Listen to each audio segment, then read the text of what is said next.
So when the opportunity comes up of having that conversation, while it could be about coffee and tea, which is perfectly reasonable conversation to have, I made sure he knew that I did thermic heat transfer on a blade of Rolls-Royce in the RB211-524G, and I made sure he knew that there was something I've done, right? And he remembered me. But it's just chance. I put this out because it's pure chance. And life, the word luck is misunderstood when translated. I don't mean luck, I mean it's an opportunity. That was an opportunity I took, and over a taxi ride of 50 minutes to the airport, he then remembered who this guy is. And he happened to then end up being my mentor. So I arrived in Imperial College in 1994. And then the interesting thing that we cannot often do to those starting their career, I had a grant was given to me. How many people get a grant given to them these days? Well, give is a funny word. But I arrived at Imperial College, Professor Whitelaw, well-known professor of fluid mechanics in laser diagnostics, said, Ricardo, here is your grant. So what do you mean my grant? I haven't joined yet. I already put your name in it, already awarded, you're the COI. Right? I'm COI. Start. Day one, I have a grant, £175,000. Now go back to that date, and that's not a small amount of money. Now, I'm lucky, right? He gave me a grant, because you see, when you mentor people, you must give them the tools and mechanisms to succeed. And he gave it to me, and rest assured, I delivered on that grant. Right? Because it wouldn't work otherwise. So then I went to conference, the second journal paper in 1996 is very poor. Fauci would never employ me here. 1997, blind, three papers by 1997. Okay. You know, I make another remark. No one ever asked me to publish in those early years. Only when I wanted to become reader and professor, I said, oh gosh, I better publish. No one said, how many papers this year? No, 3.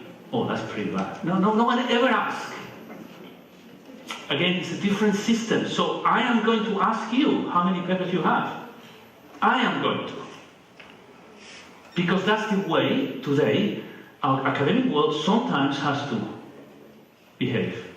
And you apply to Imperial College, I'm going to count your papers. I'm your H index. And yet I was lucky not to, right? You can take it or leave it. It's a comment of my personal experience. My journal paper is about 101 now. H index is not truly phenomenal. It's about 29.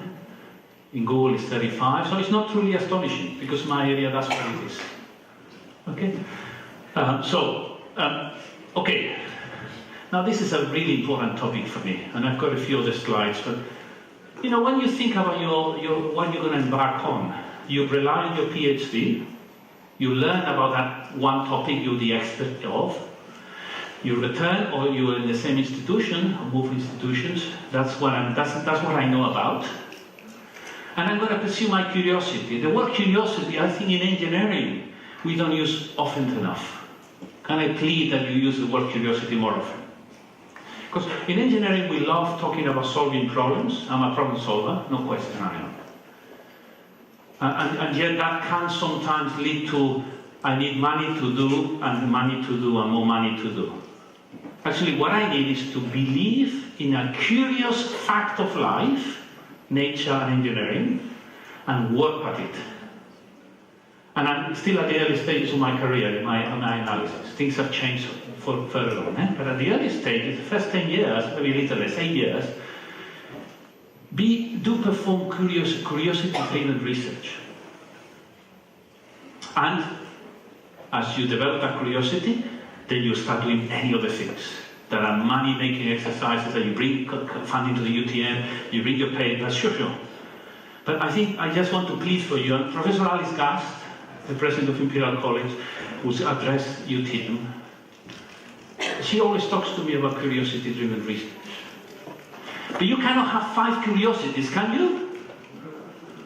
No, because you're not going to do the 5 things that are needed. You're going to do 5 things that are not needed. Only 1 is needed. So be cautious. Your career is a very precious career to us. But make sure you don't leave your curiosity-driven thinking behind. For me, I was curious about unsteady fluid mechanics. When I got to Imperial College, that's an exciting problem. No one believes it's an exciting problem, except Sritha, and maybe that also believes it's an exciting problem. No one does, but I do. Okay? What do mentors do? Can we read this email? Dave, Dr. A is an associate lecturer. Before long, I expect him to be a professor. His field is turbo machines. Dr. A has a unique facility imposing unsteadiness into the inlet of his turbine similar to that of a real engine. He and his team seem to get a prize more or less every year from the papers for nice honors.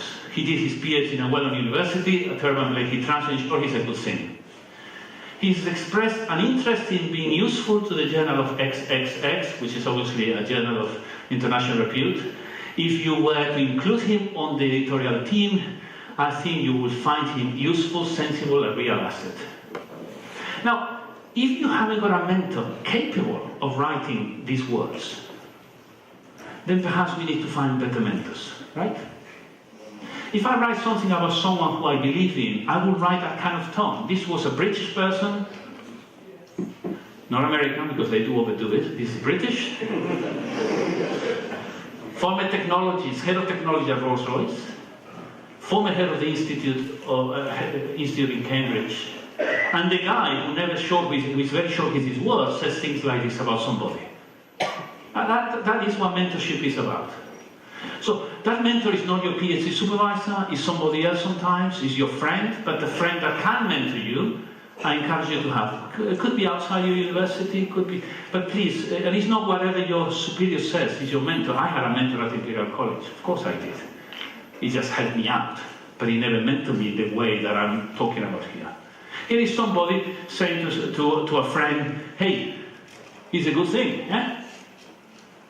And you should appoint him as associate editor, and so he did. This is my first grant, 1997.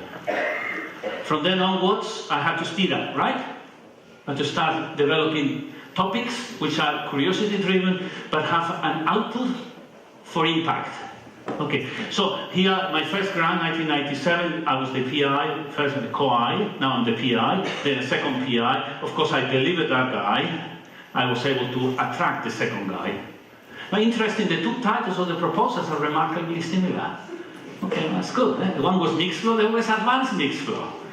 Great, you know, you have to, and you know, they were given, and indeed this was advanced, we think, relative to that. So, okay, third grant, I developed a bit of instrumentation. I'm already running at 2001, when I was appointed to 1994. You may be wondering, I've been a lecturer for a long time. I'm still a lecturer, eh? Hopefully. So then I got this other word for you. Stick to it. So my mentor at that time was having to be Professor Whitelaw, another guy I mentioned earlier. And he said, Ricardo, this new idea, high-speed dynamometer for unsteady turbine reset, will never work. It will never work. Now, he is the well-known professor of fluid mechanics who passed in 2000, who made the mistake of appointing me at Imperial College, and he said, Ricardo, I'm sorry to tell you, you got this money, well done for you, but it will never work. Because of this, and this, and this, and this, and this. Okay, fine, fair enough, Jim, that's fine. That's your opinion. My opinion is Glaswegian. My opinion is a different opinion. I said, all right, go with it. Well, it worked.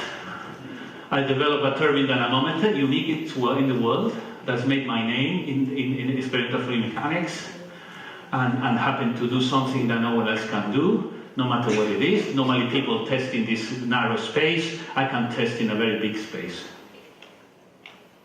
But at that time, I might have been disappointed by being told it never worked. So that's what I said, stick to it, because sometimes, you know, even though you got to look up to somebody, actually you know better. And you got the money anyway. Hey, the moment it worked, he came to see me, Ricardo, well done. He said, well done. Okay, I'm wrong? No, he never said that. He said, well done. Now make use of it, right? Here I've got a piece of equipment unique in the world, still today unique in the world. it never works. So sometimes you have to be quite determined to pursue that idea beyond what you perhaps told otherwise. But never mind, I did have the money, competitively won through peer review, which is really tough in the UK. So someone must have thought it was a good idea. Okay. Then things start to sort of go on, and I start developing relations with overseas companies. So that's another company. Now you see the first company start appearing here. There was another one here, Cummins, Turbo Technologies in the UK. ABB, MHI, Caterpillar. They already got a triangle here of people who thought I might have something to offer. And what did they think I had to offer? I had people who were really rather good working for me, with me. I had a dynamometer which is unique in the world, and that is kind of a vehicle to get them in. And I basically was extremely excited about a particular problem. Okay. So these are very few things I had. So I did consultancy. Now some people say, why consultancy? Remember, I'm already 10 years after the start. Be well, 1994, okay, not quite, but 2004, maybe 2003. Okay, yeah, the best part of 10 years. I did 2 pieces of consultancy for Mitsubishi Heavy Industries and Caterpillar. And that was short-term interaction with the lead engineers in Peoria in the US and in Nagasaki. And that I thought maybe, that's the only way I can get it. At that point, you could make a choice. It is more profitable for me to continue to be a consultant than to turn it into research. Can I urge you to do consultancy? Yes? Absolutely. But beware that often the consultancy problem you're solving for MHI on unsteady turbine aerodynamics or testing for Caterpillar is that short term that you want to turn. You want to say, these guys believe in me, I now want a research contract, not consultancy anymore. And that was a struggle at this point, which I succeeded in doing, as you will see in a minute. I became senior lecturer, some of you all know, I became senior lecturer in 2002. That's many years, right? So I thought, it's pretty tough in Imperial College, whatever way. It took me 8 years to become senior lecturer. I'm very happy. At that time I was so excited about becoming senior lecturer, right? And the 3 years probation as well. So that's the date. Right, let me tell you about the Japanese timeline. Because again, we are accustomed to short-term gains. The younger you are, the more likely you are to think things can take short time. And the older you are, like me and others in the room, things take time. And you're not stressed about it. But at the start of your career, you become quite stressed. There's never been a time where junior academics are more stressed. I am absolutely sure about this, because I'm the mentor of several people. My department has 51 academics, about 15 of them are relatively junior. I have never met more stressful people than that. And it's sometimes self-imposed. So please, things will take time to develop when you're driven by the right motivation for the benefit of society, your university, and the world. It'll just take time, whatever it is. Whatever the Vice Chancellor says, or the Vice Chancellor, they know it takes time. They rather have quality than not have quality at all. Right. So, Japanese timeline, 2004, first contact, first visit, second visit, consultancy, another visit. Talk, no talk. Don't know what happened in 2009. We didn't talk. Another visit. 2010. Oh gosh, well, I should have given up. 6 years later, what the hell? 2010, this is the Vice President and General Manager. I happen to be the Chairman of the Board of a 60,000 people's group. And about 60 or 70 billion dollars. First contract 2011, another contract, another one. So I might have given up quite around here, right? I developed a relation with Dr. Seiichi Ibaraki, and he became my friend. He's a friend of UTM because he's visited UTM. He's got his contract work with Lokartic at this very moment. And Seiichi became my kind of someone I knew here. And I persevered with him. I didn't talk in 2009, never mind. And so the Japanese timeline, and sometimes you have to recognize quite a different timeline. And be perseverant and just stick to it.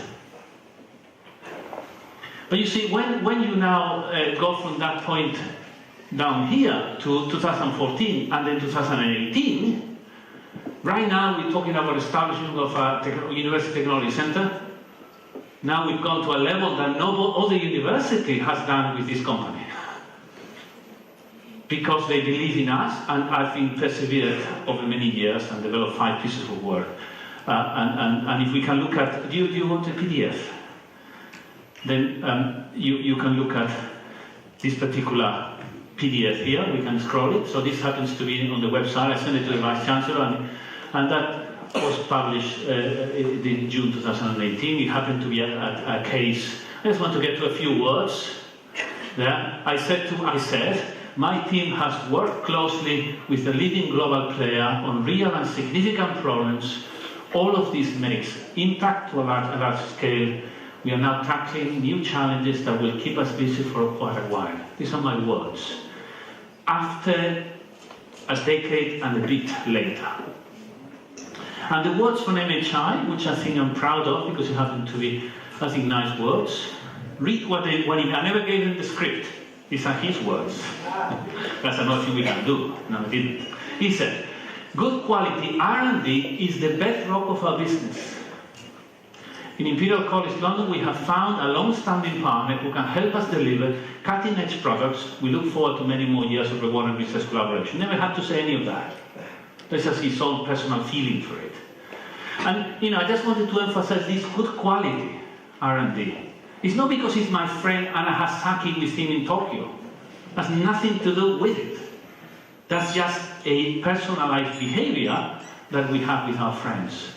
And I think the long-standing partnership. Now, here at the bottom, at the same time, a collaboration between MHI and the Center for Low Carbon Transport Cooperation Imperial College at the University of Malaysia, UTM, has been launched to translate concepts from the Imperial MHI partnership to realistic engine conditions. Right? So right there, at the core of something that I'm very excited about, we've brought in, a partnership that I enjoy, which is with you. So if we go back to the presentation.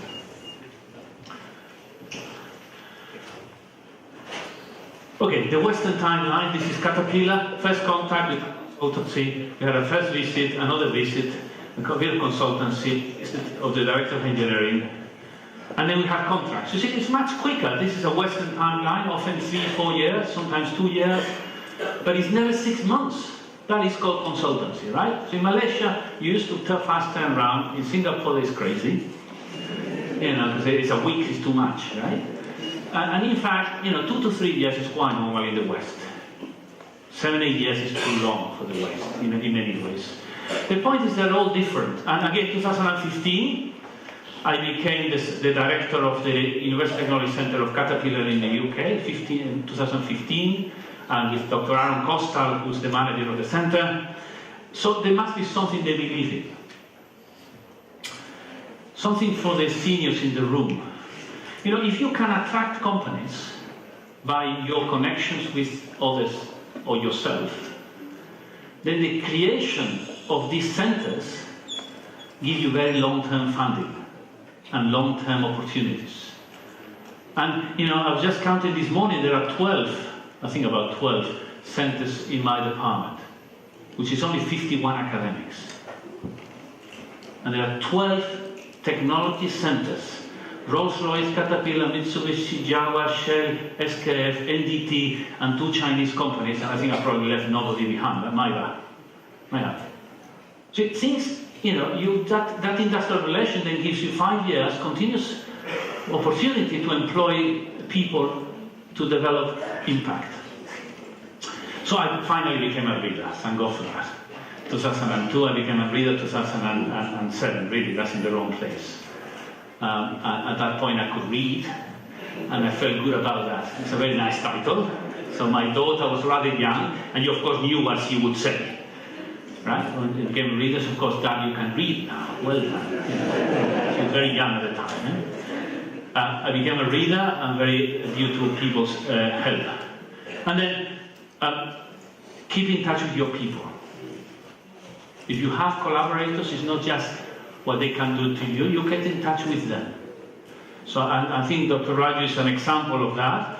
I also became quite close to Malaysia. You know, he appointed me visiting professor. Well, previously it was, I don't know if Professor Zaini or his predecessor.